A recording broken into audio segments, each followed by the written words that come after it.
rainbow thing. Hello everybody. So this has been a continuous topic here, rainbow matching.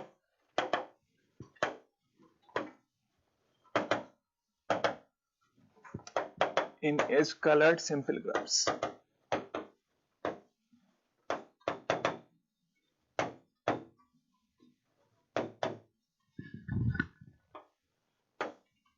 So I will start with a well-known conjecture in the field,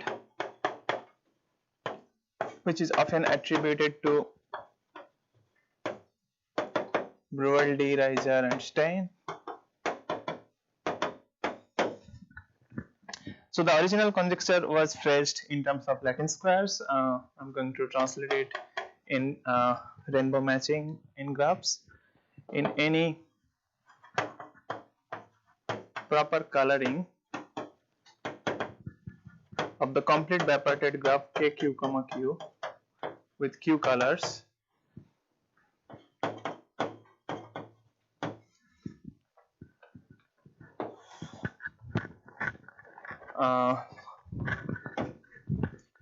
there is a rainbow matching of size Q minus 1.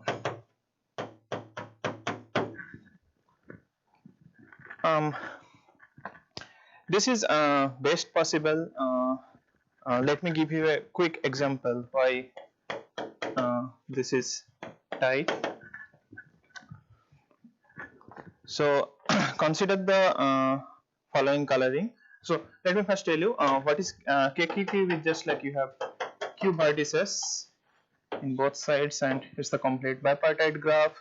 And what I mean by, so let's mention it's edge coloring. All the colorings are edge coloring in this top, and the proper edge coloring is a coloring when no two adjacent edges have the same color, and rainbow matching you have a matching where no two edges have the same color, right?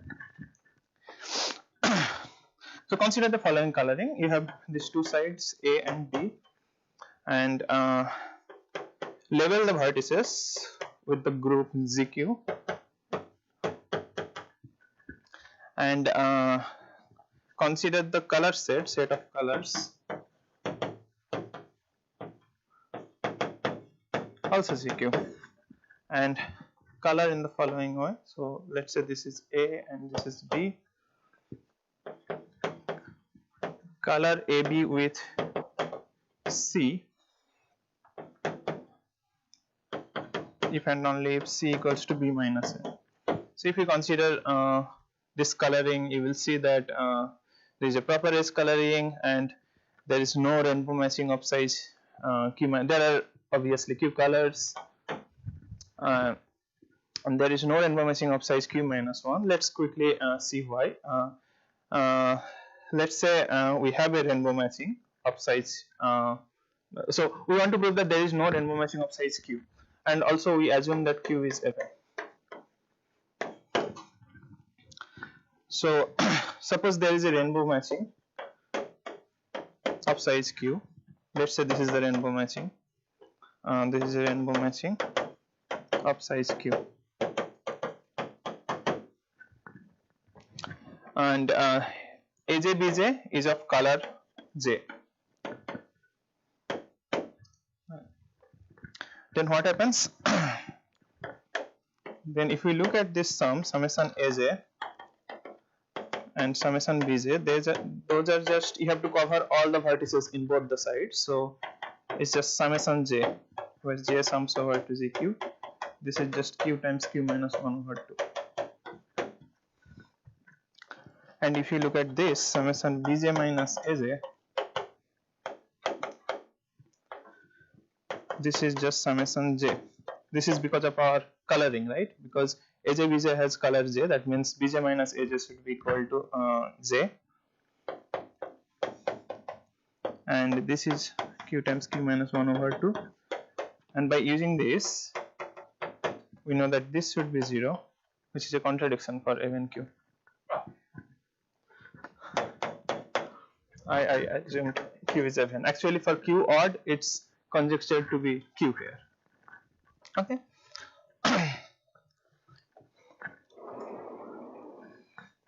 So what are the best known results for this?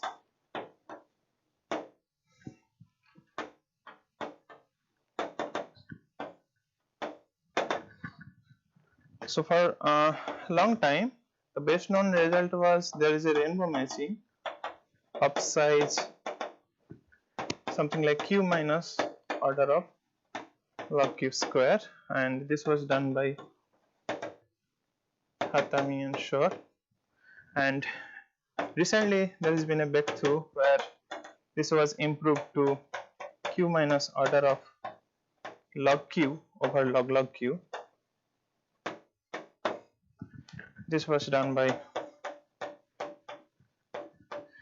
Gyárfás, Shudakov, OPQ, where is okay, these two positions should be swapped. Pokrovsky and Epperman. Okay, there have been numerous generalization of this conjecture which was studied, and of course none of them are known exactly. Many of them are solved asymptotically. For this talk, we are going to look at the following type of generalized problems. So we'll have a proper coloring of a graph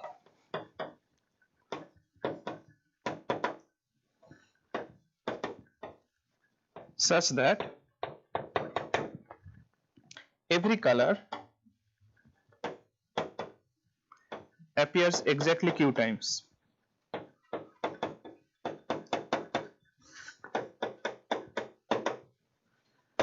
Then we would like to see how many colors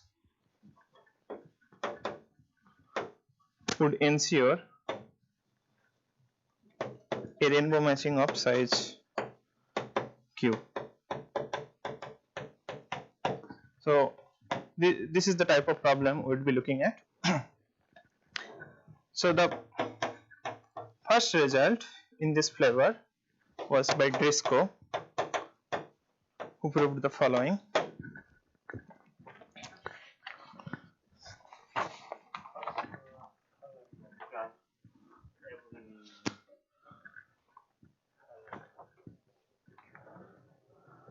Yeah, so every color, so for example, if you look at this example, every color is appearing exactly Q times, right? Like there are Q edges with any,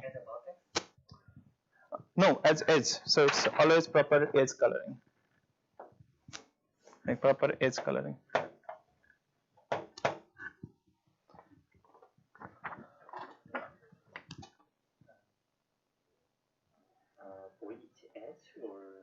So for each color, it appears at exactly Q edges. Does that statement make sense? Each color uses Q edges, or? Yes. So that is the type of statement. I mean, let me actually state this statement. It will be the problem statement will be clear. Okay, I mean you can. It's kind of a bit informally stated. So let's just look at the statement. Okay. Let G be a properly edge colored bipartite multigraph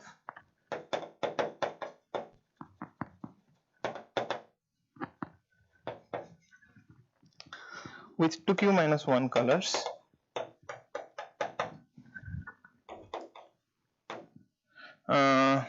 having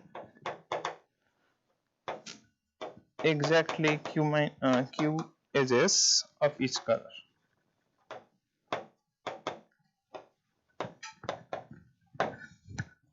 Then G has a rainbow matching of size Q.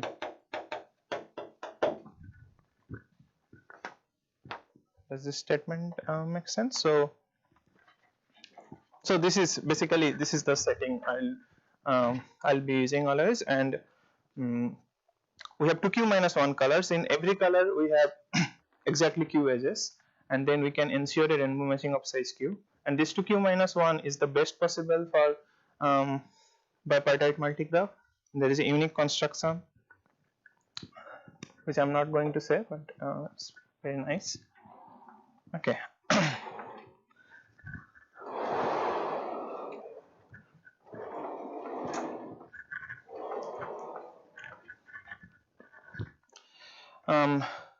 Now what happens if we talk about if we remove the bipartiteness condition? If we remove the bipartiteness condition, then it is conjectured that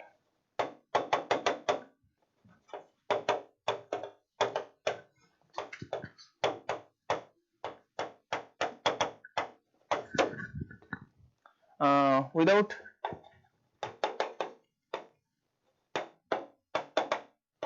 bipartiteness, having 2q color is enough.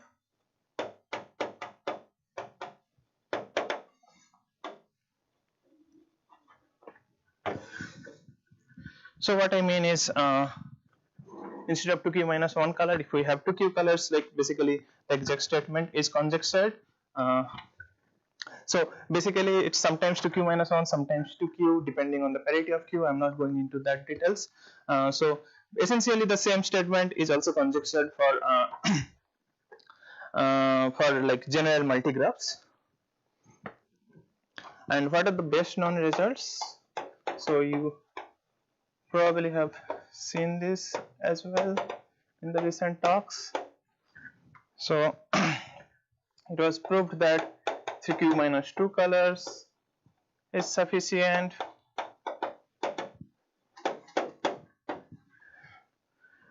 by Aharoni, Berger,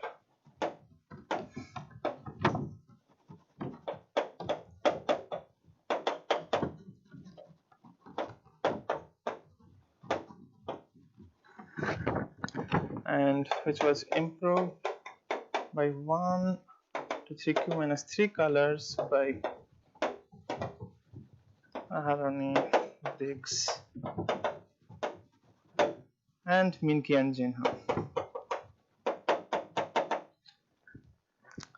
Okay. So in this talk, we are going to consider the problem when what if we consider simple graphs.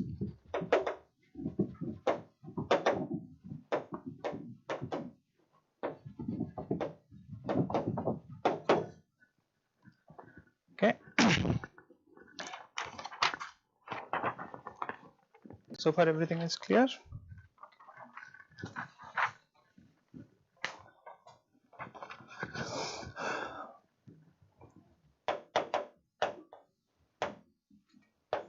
So what he proved with my advisor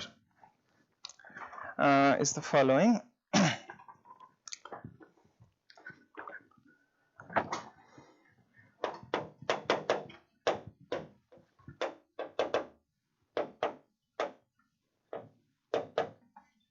Now properly is colored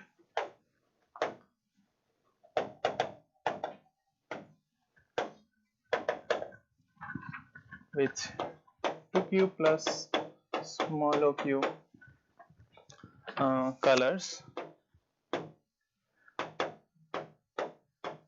where each color appears q times, then there is a rainbow matching of size q. Okay. It's basically the same statement, just the condition of the graph is changed. And this result we are not able to show if this number is best possible here, even asymptotically. So the best possible lower bound is the following. Remember this construction where we had ZQ in both sides. Here we can, like, squeeze one more color without, like, having creating, like, rainbow matching of size Q. So what we can do is, like, we can do, like, squeeze this, like, one more color like this, like, have like some arbitrary matching on both sides and is the same color for that, and then that still this graph still doesn't have any rainbow matching of size Q. So here I would just write cannot write Q plus 1 cannot write Q plus 1 instead of 2Q plus mod of Q. Okay.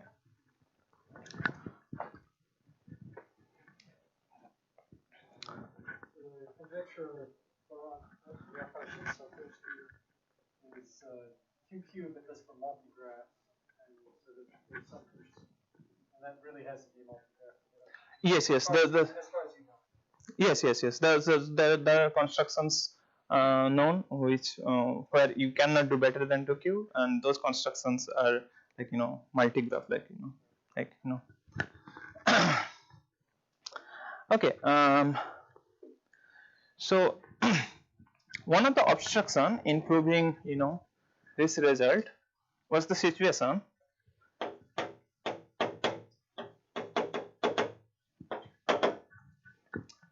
where G looks like a graph, like, bipartite graph, where A has exactly Q edges, exactly Q vertices, sorry, and each color appears as a matching using all these vertices in capital A. Like, for example, for blue appears as something like this, and yellow appears as something like of course every color has to be matching, so it's something like this. Okay. Then in some sense, when you are trying to find the rainbow matching of size Q, you have to use all these vertices in capital A, and you have to be really careful. If you, like, somehow if you block one of the vertices in capital A, then you are not successful. So that is one of the like major obstruction, because when you are trying a problem probabilistically, what often happens is, like, you can easily find some, like, near perfect matching or something like that, like, to find something exact probabilistically here would be somewhat, like, challenging. So in order to overcome this obstruction, we put the following statement and use here, and I'm going to state that statement pretty formally, because later I will give a rough proof sketch of that statement. Let me write it.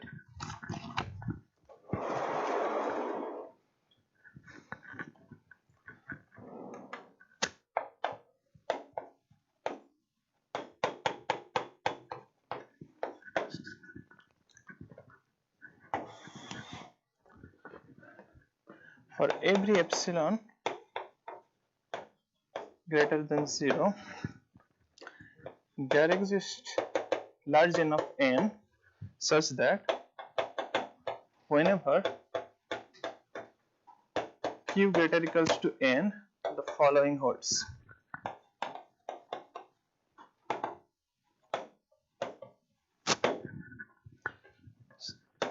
Suppose Z is a bipartite graph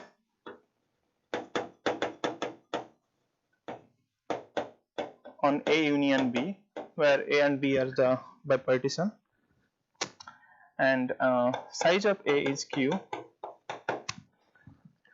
and every vertex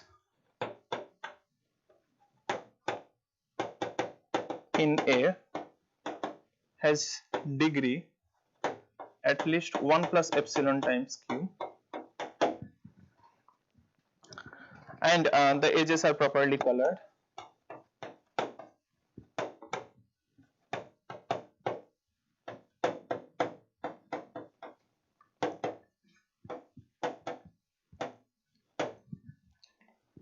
Then there is a rainbow matching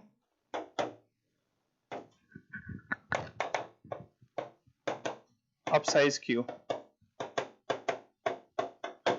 So this is basically a statement which like like handles this case. And note that when you have a rainbow matching of size q, that means you have to use all the vertices in capital A, as I have pointed already, and all the vertices in capital A has degree at least 1 plus epsilon times q. So before move, now I'm only talking about simple graphs. Yes, that's a good point. So this is a simple graph. So from now on, whenever I say graph, I mean simple graph. So a corollary of this is the following: if kq comma q plus small o of q is properly colored,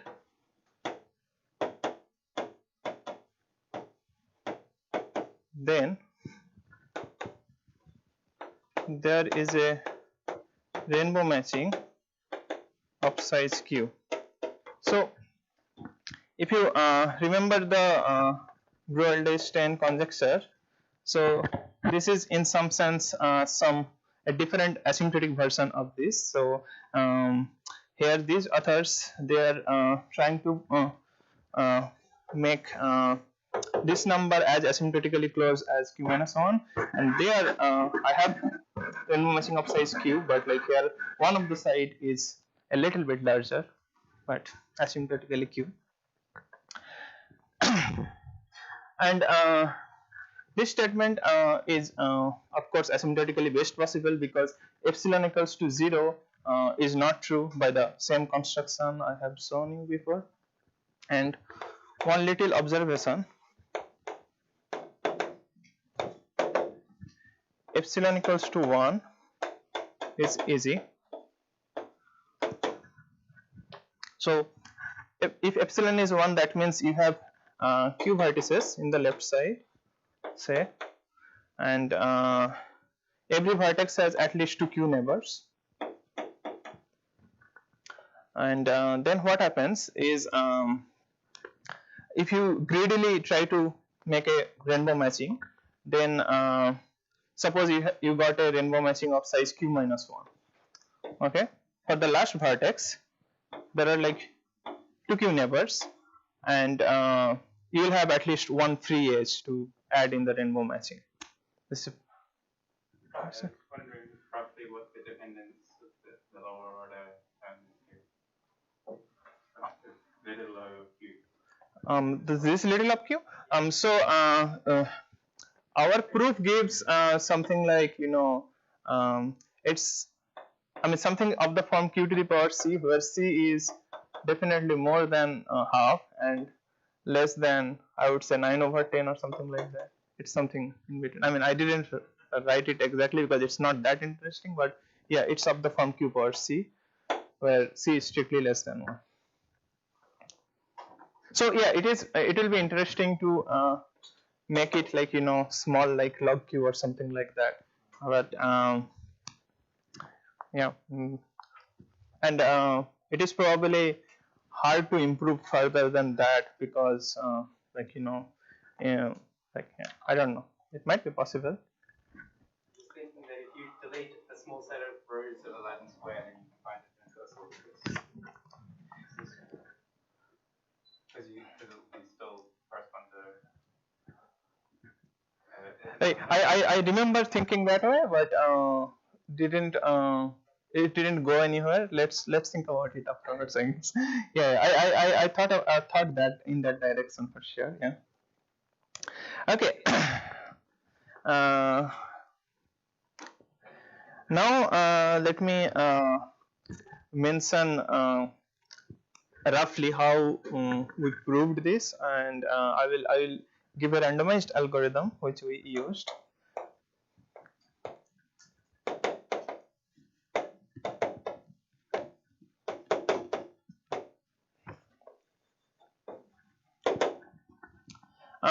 So if you think about this problem, one naive way to do would be like, just try to pick edges greedily to form a rainbow matching as large as possible.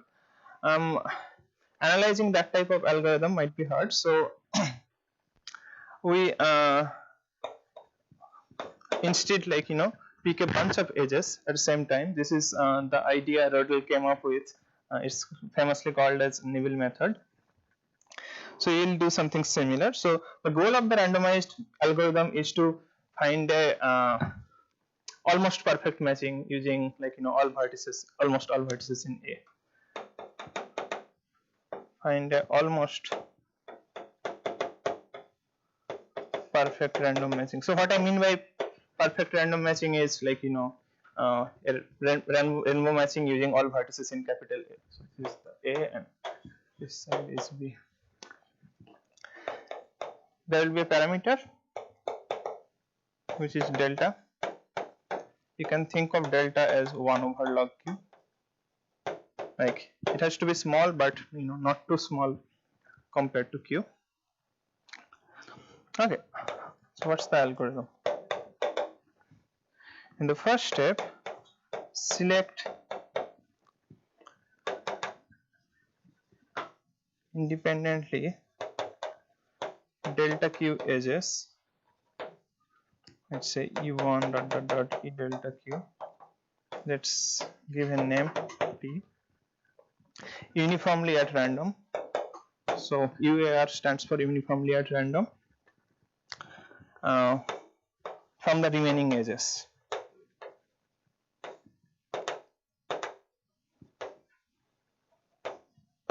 Right?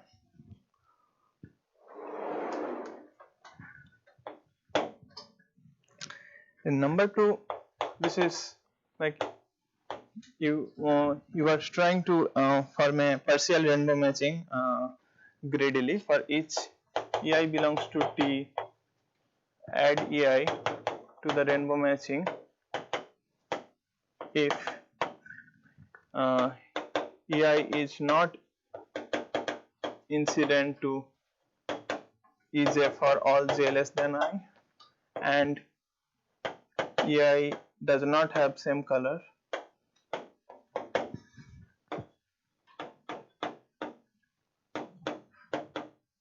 as EJ for J less than I. It is just you're greedily picking the best rainbow partial matching you have picked. Then what you do is delete all the vertices corresponding to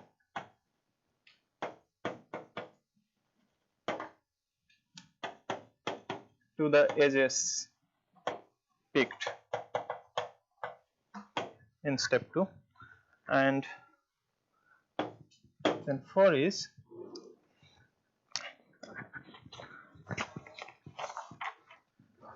for each edge E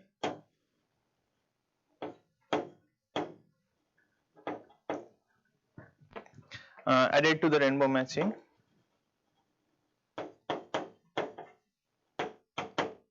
in step 2, delete the color class of it. Delete the color class containing it. So what I mean by delete the color class is delete all the edges having the same color. Okay.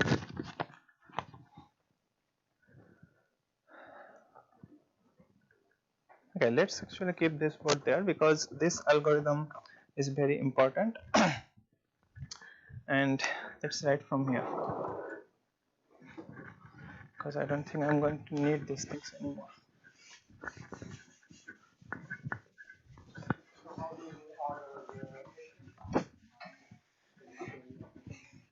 Sorry?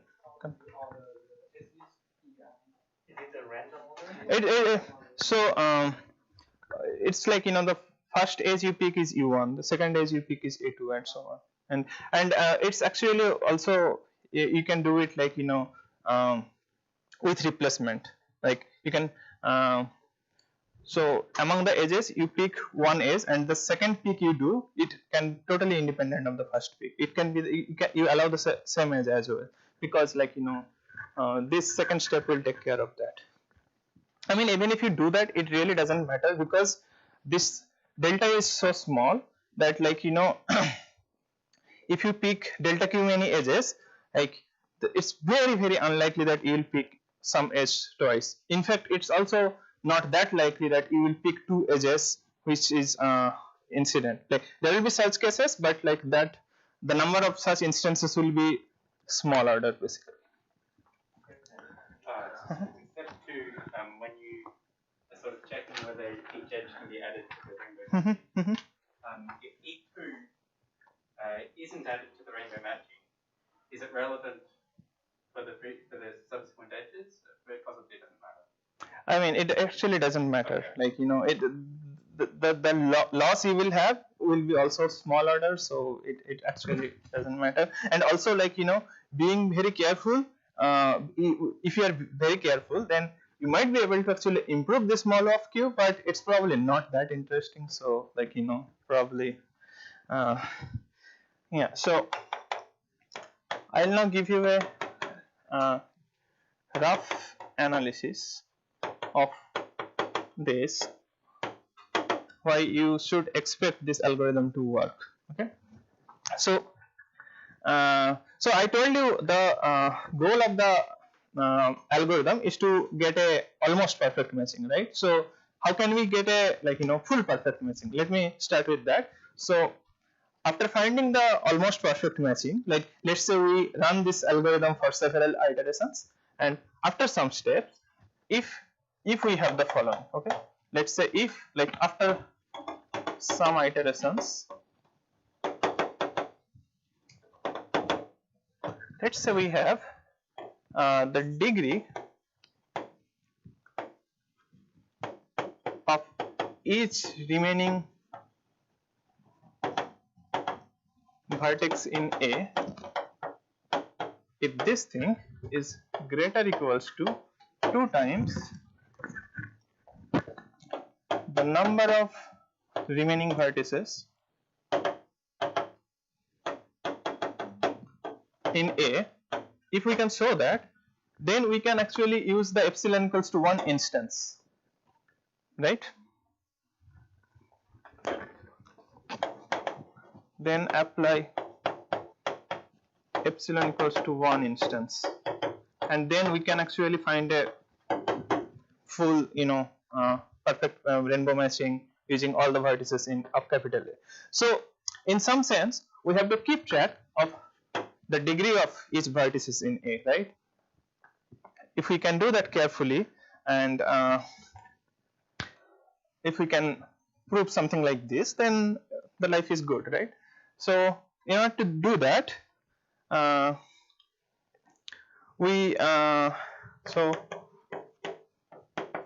we'll define, like, you know, some functions so that the following happens. The number one, so whenever I say each vertex in capital A, I always mean all the each surviving vertex, okay, like each remaining vertex, because like throughout the algorithm I am deleting some vertices. Once I delete some vertex, I don't care about it because I don't have to care about it. So each vertex in A, so let's say this is suppose, like, you know, tth iteration is done, okay. After tth iteration, let's write it properly. After tth iteration, each vertex in A has degree dt, which looks like something like f of t delta times 1 plus epsilon times q. So we'll define f so that this happens, okay. So the reason we have put, like, you know, choosing a function like this is the following. Like if what is D0? D0 is 1 plus epsilon times q, right? Because initially every vertex in capital A has degree 1 plus epsilon q. So I said the degree is at least 1 plus epsilon q. We can make it equals to, right, by dropping arbitrary edges. So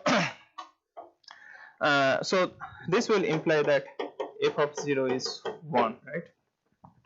So we want to make sure that after kth iteration, all the vertices in capital A has degree like, you know, something like this, and we'll try to see what kind of function we can put there, so that, you know, this process will, like, you know, will lead you to this.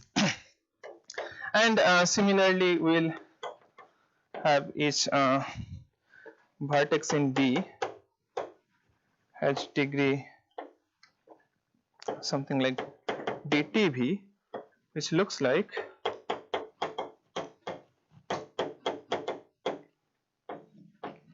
so. I have written a 1 minus t delta factor there. So I'm not going to explain why I did that, but, like, you know, short explanation is like hindsight. So I want to make sure that every vertex in B roughly follows, like, you know, the degree roughly looks like this, and where D0V is the initial degree of. So remember that, like, you know, for the vertices in capital B, we like their degrees can be at most q, but it can be like anything, actually, like anything up to q. So we'll define G1 as well, and also each color class, let's say C, has S T comma C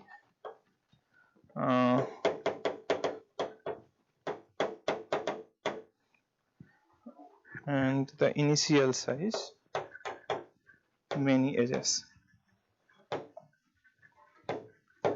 Okay. Is the objective clear what we are trying to do? So we are trying to find this f, G1 and G2 so that, like, you know, we can claim such statements. Okay. I mean, of course, if you are still confused about this 1 minus t delta, we can, like, you know, replace this with a single function, and then the calculation later will be difficult. So you can still you can think of this as just, like, you know, as the same function. I mean, a single function. So D0V is the initial degree of V. So okay, maybe I should have mentioned. So you can see that that's why G1 0 and G2 0, they are also 1. So in some sense, we'll use these things as the initial conditions, and we'll find some relations between F and G, and, like, you know, we can, like, that's the hope, basically. Okay, so now one thing, if you suppose this is our capital A and there are two vertices U and B. Now if this U has neighbors so that all these neighbors have small degree, okay, suppose these are all vertices in B, and suppose these vertices have small degree, okay, and V has, suppose, all neighbors so that they have large degree, okay. If that is the case, then what happens is the probability that, like, some vertex from here is getting selected in the algorithm is much higher, right? If they are adjacent to many edges and they are adjacent to, like, maybe only 3 edges, okay. So then, like, you know, these vertices will be vanished with much higher probability, because there is much higher probability will hit some edge when we are picking delta q edges randomly in the first step. So in some sense, the degrees of U and V will not be similar, like, you know, there will be gap between degrees of U and V, right? And it is it will be hard to you know, write a statement like this. So in order to fix that problem, we are going to add 2 more steps in the algorithm, which looks like the following. With some probability, delete each vertices in B to make sure that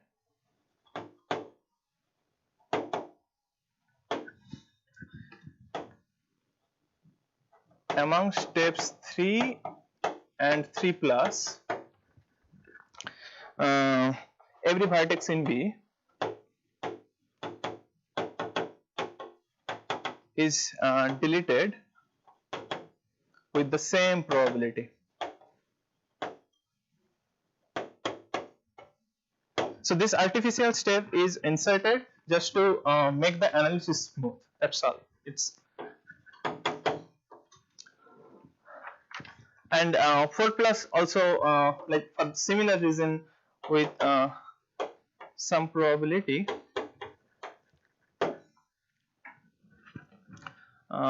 each color class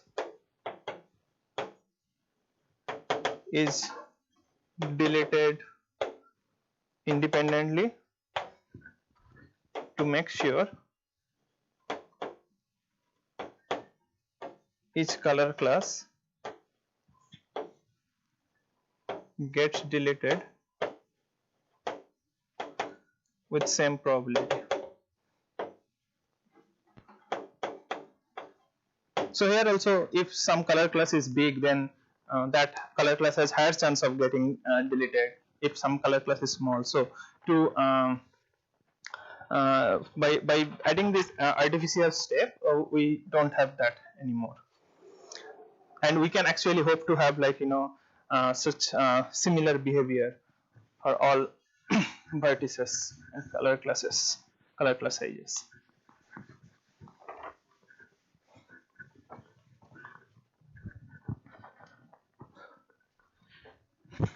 Okay.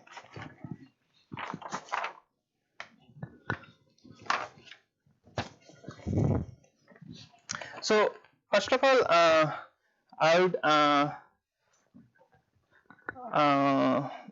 would tell you that the number of edges we are discarding in second step throughout the algorithm. So discarding means, like, we found some EI for which these two statements are not true, and we cannot use that in randomizing.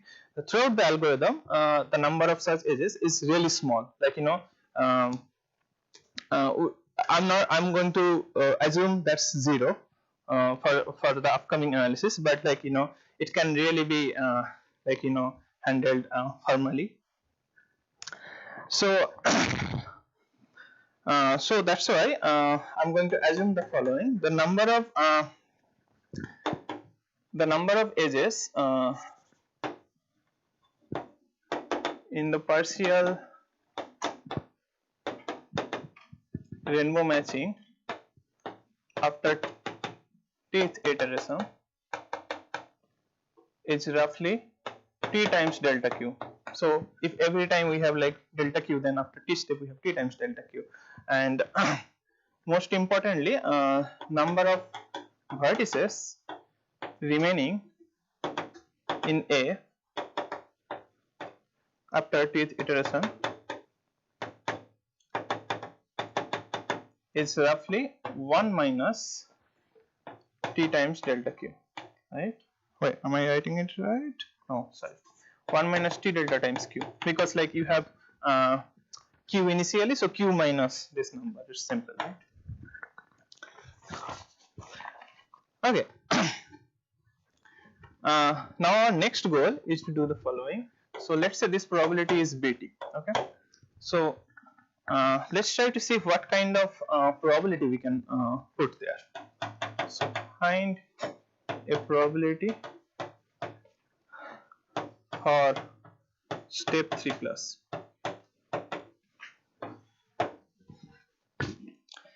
So in some sense we can set our BT to be the following: that probability that some vertex in B gets, so let's write it properly. So we can write it to a maximum probability by which V gets deleted in step 3, right? Then like the remaining vertices will artificially delete to make sure that all the vertices gets deleted with the same probability. Okay? So we can even put any number higher than this technically. Anyway, so what is the number of remaining edges? So let's try to find what this maximum probability will be. The number of remaining edges in the graph is roughly 1 minus t delta times q. This is the number of vertices in A, and every vertex has so now imagine that you have the algorithm has gone until t step and all of these are true, and you want to prove this for t plus 1 step basically. So and all the vertices of capital A has degree dt, so this thing times dt, right, is the number of remaining edges. And what is the probability that V belongs to B, a vertex in B is picked if one edge is picked uniformly at random from the whole graph. So this probability is roughly the number of edges incident to V, which is dtV, divided by the total number of edges in the graph, which is this, right? Okay. So so then what is the probability that V gets V does not get deleted? Let's look at that. V is not deleted in step 3. So that will be like 1 minus p to the power delta q, right? Because we are in a single pick we have probability 1 minus p, and we are doing it delta q times, everything is independent, so we have something like this. And so this is again like we only care about the first order terms. So if you carefully think about it, there will be some like small order terms, but we definitely don't care about them in intuitive analysis. So this will I mean this will look like something like 1 minus p times delta q, and if you plug in this expression here for p, and also if you like write for dtv and dtr from here, this will look like something like 1 minus delta over 1 plus epsilon times g1 t delta over ft delta times something like d0v over q. So you will get something like probability that V is deleted in step 3, just 1 minus of that, which is something like delta over 1 plus epsilon times g1 t delta over ft delta times this. And remember that d0v is less equals to q, so this is just less equals to this, right? So this is what we are going to use as bt. So with this much probability we are going to delete each vertex in V. And similarly, if we have AT here,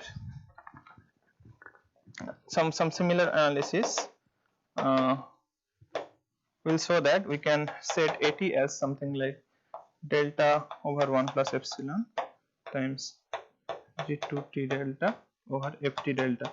I mean this is believable because this I'm just replacing g1 by g2 from bt to AT.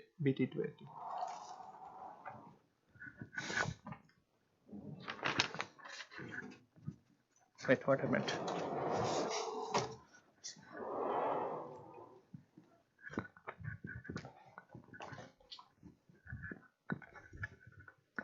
Okay, let me now quickly show you how to find the relationships between like different f and g. So we will now try to see the change in dt. Okay, so I'll first write and explain. So dt plus 1 minus dt, this roughly behaves as minus dt times at plus bt. Okay, why? Because what is dt plus 1 minus dt? That is roughly, if we have a vertex in A, how many of its neighbor got deleted in the t plus like t plus 1th iteration, right? That is what dt plus 1 minus dt means, right? And what are the ways? So after the kth iteration, this vertex has dt neighbors, right? And each vertex in capital B is getting deleted with probability bt, right? So roughly bt proportion will be deleted because of step 3 and 3 plus, and each edge is also getting deleted with probability 80 because of 4 and 4 plus, right? So 80 proportion will also gone. So that's why we have this relation, dt plus 1 minus dt is roughly this negative sign is saying that dt plus 1 is smaller than dt, right? So if we plug in the expression for dt plus 1, dt and so on, you will see that we have something like ft plus 1 delta minus ft delta 1 plus epsilon times q. This is roughly minus ft delta 1 plus epsilon q, and also this at plus bt, they are something like delta. So I'm just like plugging in this dt by using this and at bt by using this too. This thing times what do we have? Something like g1t delta over ft delta plus g2t delta ft delta. We have something like this. So we have these things cancel, and if you look at it closely, if you will see that this minus ft delta divided by delta, this delta comes. So this is roughly minus 1 over 1 plus epsilon, and this ft delta also cancels. We have something like this, right? And this is like looks very similar to f prime x is minus 1 over 1 plus epsilon g1x plus g2x, where t delta, you think of t delta as x, right? Then you have like this differential equation which looks like this. And if you do similar analysis for like for the change of dtv and htc, these two, you will get like two more differential equation. Okay, and if you solve them, I'm going to just write what you are going to get, because I'm getting out of time. So if you solve them, you will see something like, let's use this.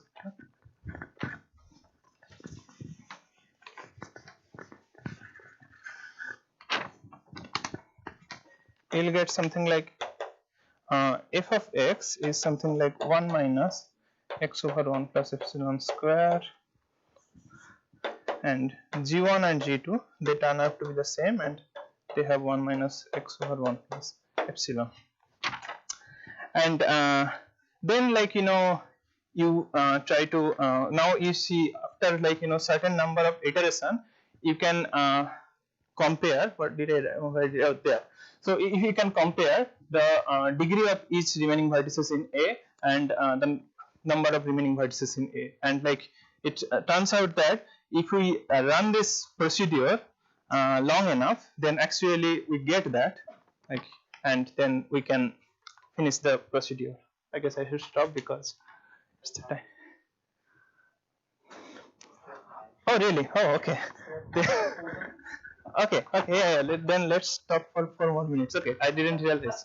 Okay, okay, yeah. So let's now tell briefly let me actually then, if I have time, write down the differential equation you get by analyzing the change in 2 and 3. So this 1 gives this, 2 will give you something like this, that g1 prime x equals to minus 1 over 1 plus epsilon g1x g2x over fx, and 3 gives you something like this,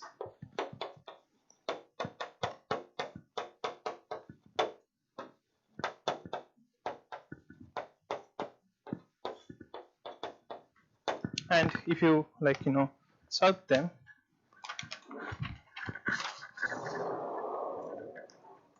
okay, why doesn't, oh okay, it's not. Okay, so we have this, and now imagine we run this algorithm, run the algorithm until step eta over delta, where eta is some number which is less than 1. Okay, if we do that, then after that step, after eta over delta iteration, not step, iteration, iteration, what happens? Let's try to look at that.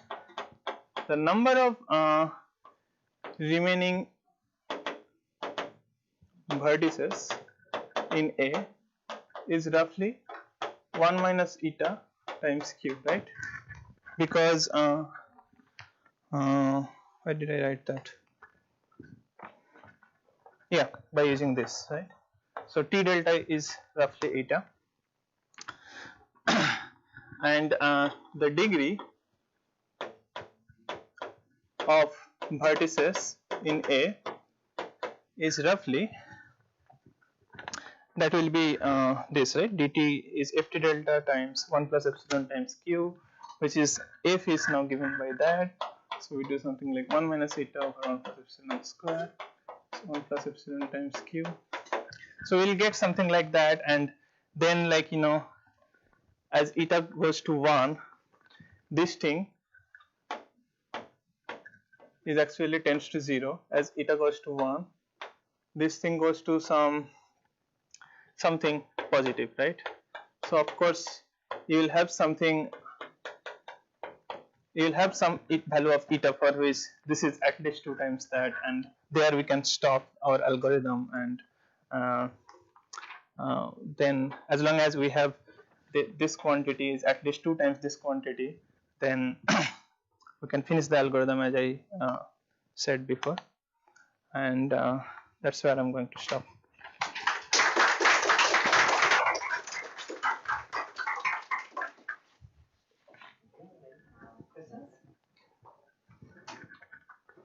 I'm sorry if I made the talk a bit technical, because I thought like without me explaining a little bit of this, like if I just say like with some probabilistic method I did this, like it sounds too vague.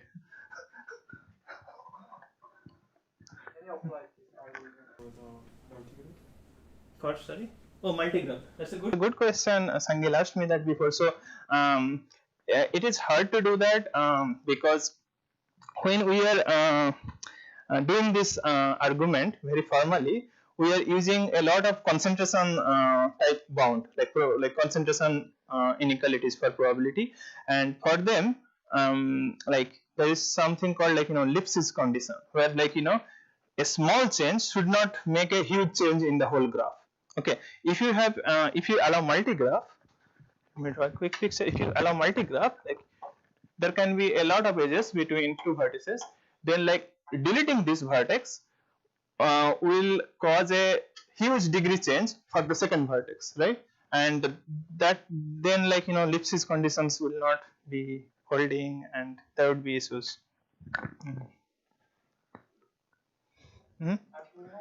So there was another theorem that you had which was for non-bipartite graphs. Yes. And then I think it got erased because there wasn't enough space.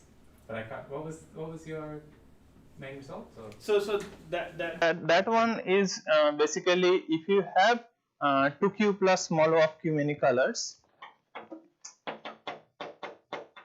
and in each color you have q edges, in each color q edges, then there is a rainbow matching of size q.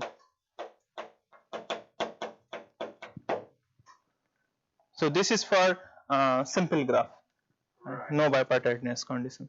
And is it simple to say what the relationship between this and the theorem there is, or? okay, so I vaguely said that I have used this to do something like that. So also, it's not a straightforward corollary. So we did this, and so that covers some case, and like we again had to use some other randomized algorithm for this to cover other case. So roughly, if there are like so for this problem, if all the vertices have low degree in the graph, then actually it's not bad to do this. This is actually pretty easy by like some probabilistic argument. So the hard case comes when like a lot of vertices have high degree. So when that happens, you can like suppose you have like q vertices with high degree. Okay. So then you can see that I actually, even if I delete all the edges inside, I still have enough edges for every vertex, and then in that scenario I have used something like that. And because of this type of argument, we have this extra 2 here. So there is also in some sense, but you might think that well then like this type of argument, it's like a kind of losing something. It's probably possible to like improve this. You might think that way. Instead of matching, so here every color is appearing as a matching, right? We can think of the following, that every color is appearing as a graph whose maximum degree is at most 2. Okay, so if that is the case, then actually 2q plus small of q is the right answer asymptotically.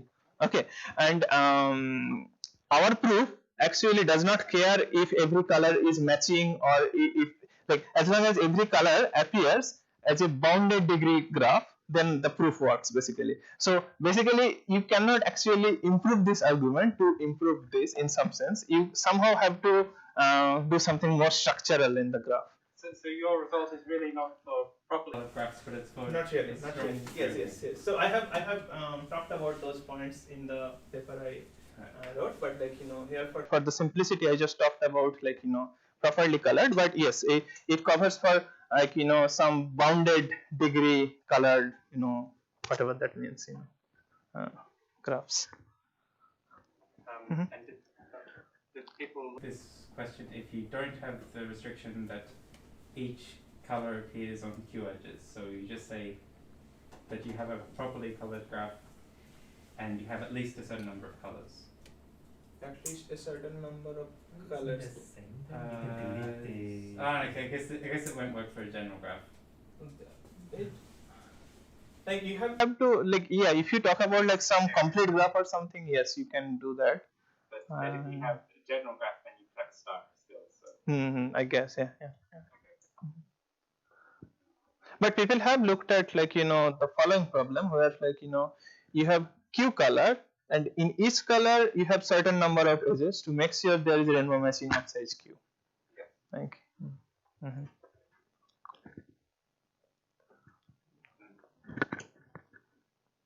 Why do you want to find at least 2 rainbow matching size q?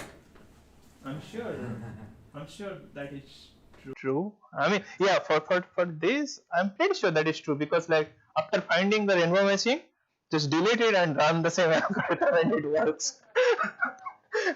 Because like you didn't really change like anything.